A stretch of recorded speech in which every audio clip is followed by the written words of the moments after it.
తిరిగి BCN news కి స్వాగతం. వైసీపీ ప్రభుత్వ వైఫల్యాలు నిర్ణయాల ప్రభావం అన్ని రంగాలపై పడిందని కేంద్ర మంత్రి రామ్మోహన్ నాయుడు పేర్కొన్నారు. గత 5 ఏళ్లలో సమీక్షలు నిర్వహించలేదని, ప్రజలకు ప్రజాప్రతినిధులకు సమస్యలు చెప్పుకునే అవకాశం ఇవ్వలేదని మండిపడ్డారు. కూటమి ప్రభుత్వంలో సమీక్షలు నిర్వహిస్తూ సమస్యలపై దృష్టి సారిస్తున్నామని తెలిపారు. శ్రీకాకుళంలో జిల్లా అభివృద్ది సమన్వయ పర్యవేక్షణ కమిటీ సమావేశం నిర్వహించారు. 20 సూత్రాల అమలు committee chairman Lanka Dinakar, collector Swapnil Dinakar తో కలిసి రామ్మోహన్ సమీక్షించారు. సమావేశంలో పీఎం ఆవాస్ యోజన పథకంతో పాటు టిట్కో గృహాలు, జల్ జీవన్ మిషన్, ఉపాధి హామీ పథకం, జిల్లా గ్రామీణాభివృద్ది సంస్థ తదితర శాఖలపై అంశాల వారీగా మాట్లాడారు.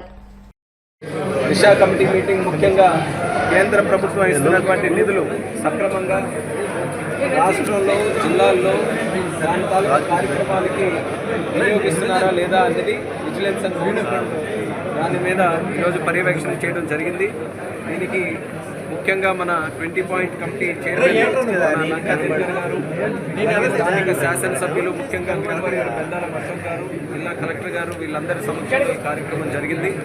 మరి ఏ డిపార్ట్మెంట్ తాలూకా రివ్యూ ఈరోజు చేసినా సరే గత 5 సంవత్సరాలు కేంద్ర ప్రభుత్వం చేసినటువంటి తప్పులు, వాళ్ళు తీసుకున్నటువంటి అప్రజాస్వామికమైనటువంటి నిర్ణయాలు, దానివల్ల ఈరోజు ఇంకా కూడా ఆ ఇష్యూస్ ఏవైతే ఆ రోజు ఒరిజినేట్ అయిన ఉన్నాయో దానివల్ల ఇప్పటికీ కూడా మనం అందరం కూడా దానికి ఇది చేయాల్సి వస్తుంది. మరి ఈరోజు ముఖ్యంగా కొన్ని ఇంపార్టెంట్ సబ్జెక్ట్స్ జిల్లాకి సంబంధించినటువంటివి, హౌసింగ్, అలాగే మనకి జల్ జీవన్ మిషన్, ఇలా 2-3 డిపార్ట్మెంట్స్ ఇంపార్టెంట్ అన్ని కూడా ఈరోజు రివ్యూ చేసుకున్నాం. మరి స్ట్రిక్ట్గా డైరెక్షన్స్ కూడా అధికారులందరికీ కూడా ఇచ్చాం.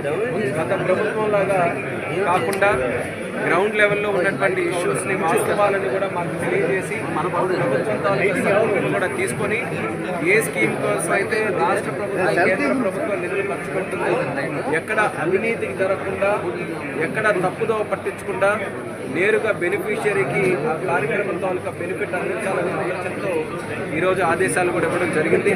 చాలా ఎక్కువ టాపిక్స్ ఉండడం వల్ల అన్నీ చేయలేకపోయినప్పటికీ మరి కొన్ని టాపిక్స్ వరకు మేము డిస్కస్ చేసాం.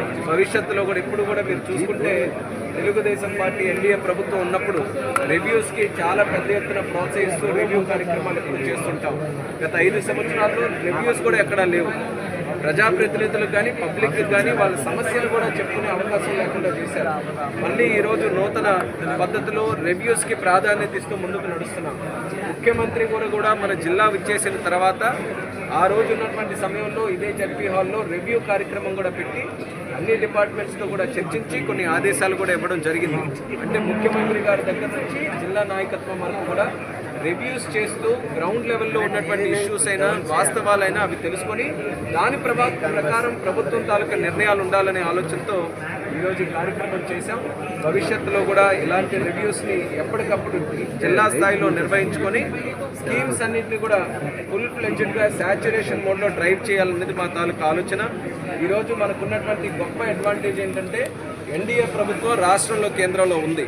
మరి ఈ కాంబినేషన్ని వినియోగించుకొని జిల్లాలో ఉన్నటువంటి సుదీర్ఘమైనటువంటి సమస్యలకి పరిష్కారం చూపించాల్సినటువంటి బాధ్యత మా అందరి మీద ఉంది. అందుకనే ఒక కలెక్టివ్ టీమ్ ఎఫర్ట్తో జిల్లాలో ఉన్నటువంటి సమస్యలకి మరి వాటి పరిష్కారం కోసం పెద్దపేట వేస్తూ ముందుకు నడుస్తున్నాం.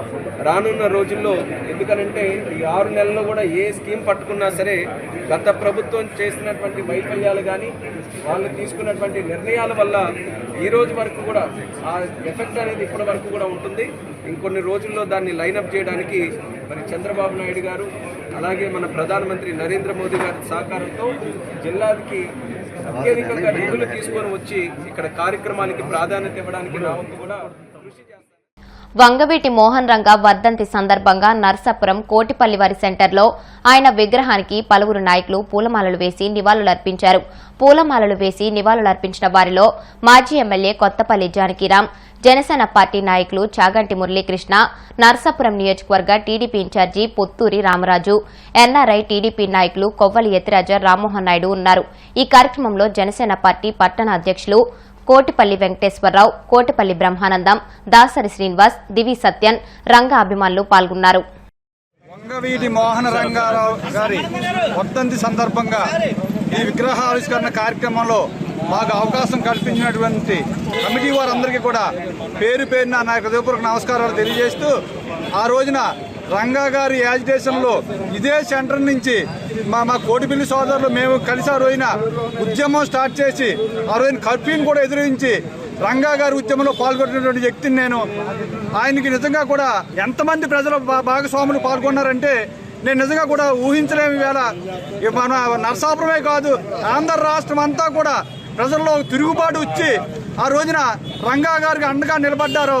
ఈ రోజు వరకు కూడా రంగా గారిని అందరూ కూడా హృదయాల్లో చిరస్థాయిగా నిలిచేటువంటి వ్యక్తి ఆయన ఒక విగ్రహావిష్కరణలో మాకు అవకాశం కల్పించినటువంటి అందరికీ కూడా పేరు పేరున హృదయపూర్వక ధన్యవాదాలు తెలియజేస్తూ, వంగవీటి మోహన్ రంగా గారి వర్ధంతి సందర్భంగా మన కోటిపల్లి వారి వీధిలోని మళ్ళీ కొత్తగా వంగవీటి మోహన్ రంగా గారి విగ్రహం మనం ఆవిష్కరణ చేసుకోవడం జరిగింది. మరి వంగవీటి మోహన్ రంగా గారు అంటే ఒక కాపుల మనిషి కాదు, అతను ప్రజానాయకుడు. ఎవరైతే లేబర్ ఉన్నారో, ఎవరైతే దళిత ఈ ఎస్సీస్ బీసీస్ ఉన్నారో వాళ్ళందరికీ కూడా న్యాయం చేయటానికి ఆయన అప్పుడు నిరాహార దీక్ష చేయడు. ఆయన సైట్స్ గురించి ఆ టైంలో ఆయన్ని చంపేయడం జరిగింది.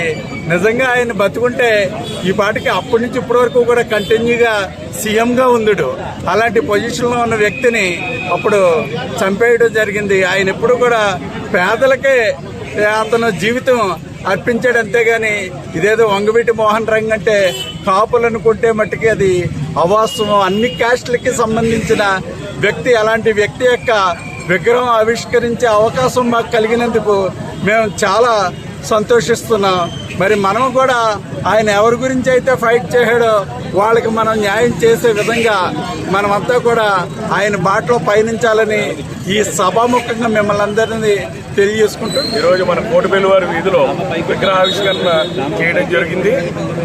ఈరోజు వర్ధంతి సందర్భంగా ఇక్కడికి రావడం జరిగింది.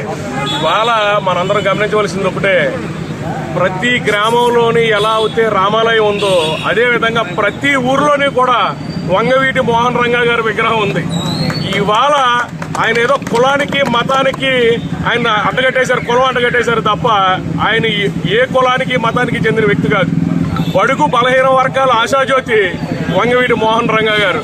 మా తరం వాళ్ళు మేము చూడకపోయినప్పటికీ కూడా ఆయన మా అందరికీ కూడా స్ఫూర్తి. ఇవాళ లేనటువంటి వాళ్ళకి ఏదో చేయాలనే తపనతోటి ఆ రోజున ఆయన దీక్ష చేస్తే ఆయన చంపేస్తారని ఆయనకు తెలుసుండి కూడా నేను చచ్చిపోయినా పర్లేదు పేదలకు న్యాయం చేయాలని చెప్పేసి ఆ రోజు దీక్షలోకి కూర్చుని అమరుడైన వ్యక్తి మన వంగవీటి మోహన్ రంగా గారు.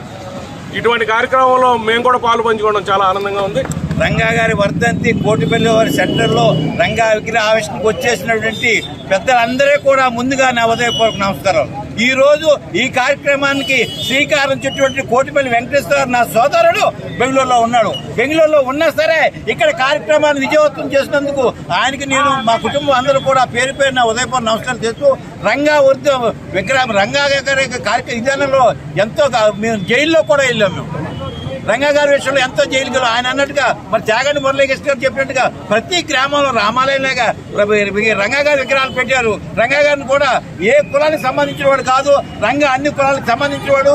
రంగాన్ని ఎప్పుడు కూడా మనం దేవుడిగా భావించాలని చెప్పి మీరందరూ కూడా మరి వీరి కార్యక్రమానికి ఇచ్చేసినందుకు మీ అందరూ కూడా పేరు పేరున నా ఉదయపూర్వక నమస్కారం. సముద్రంలో చేపల వేటకు వెళ్లిన కాకినాడ పర్లవపేటకు చెందిన 4 మత్స్యకారులను సురక్షితంగా కాకినాడ తీరానికి తీసుకువచ్చారు. పర్లవపేటకు చెందిన మత్స్యకారులు ధనరాజు, బెంటయ్య, మల్లాడి నాని, మల్లాడి సతీష్ సోమవారం తెప్పలోని ఏటమోగ నుంచి సముద్రంలో వేటకు వెళ్లారు. అలల తీవ్రత కారణంగా ఇంజన్ చెడిపోయి కాకినాడ తీరం నుంచి 30 నాటికల్ దూరంలో బోటు ఆగిపోయినట్లు మత్స్యశాఖ అధికారులకు సమాచారం అందించారు. సమాచారం అందిన వెంటనే కాకినాడ కలెక్టర్ షణ్మోహన్ రక్షణ చర్యలు తీసుకోవాలని సంబంధిత అధికారులకు సూచించారు. ఇండియన్ కోస్ట్ గార్డ్, మెరైన్, మత్స్యశాఖ పోర్టు అధికారుల సమన్వయంతో చిక్కుకున్న మత్స్యకారులను గుర్తించి కాకినాడ హార్బర్ కు తీసుకువచ్చారు. అక్కడి నుంచి కోస్ట్ గార్డ్ కార్యాలయానికి తరలించి జిల్లా మత్స్యశాఖ అధికారులకు అప్పగించారు. వార్తలు ముగించే ముందు ముఖ్యాంశాలు మరొకసారి. కల్లోలాన్ని సృష్టించిన సునామీకి 2 దశాబ్దాలు, మరోసారి ఆ ఘోరం చూడలేమంటూ సముద్రుడికి విశాఖ మత్స్యకారుల పూజలు.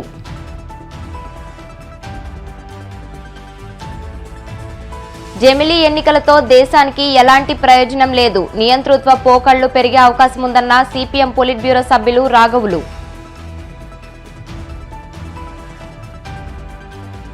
జనవరి 10 నుంచి తిరుమల శ్రీవారి ఆలయంలో వైకుంఠ ద్వార దర్శనాలు. టైం స్లాట్ కోసం టోకెన్లు జారీ చేయనున్నట్లు టీటీడీ ఈవో శ్యామలరావు వెల్లడి. గత వైసీపీ పాలన ప్రభావం అన్ని రంగాలపై పడిందన్న కేంద్ర మంత్రి రామ్మోహన్ నాయుడు. ప్రజలకు, ప్రజాప్రతినిధులకు సమస్యలు చెప్పుకునే అవకాశం ఇవ్వలేదంటూ ఫైర్. ఈ వార్తలు ఇంతటితో సమాప్తం. మరిన్ని వార్తల కోసం BCN digital YouTube channel, Facebook page ని ఫాలో అవ్వండి. అప్డేటెడ్ వార్తల కోసం ప్లీజ్ సబ్స్క్రైబ్.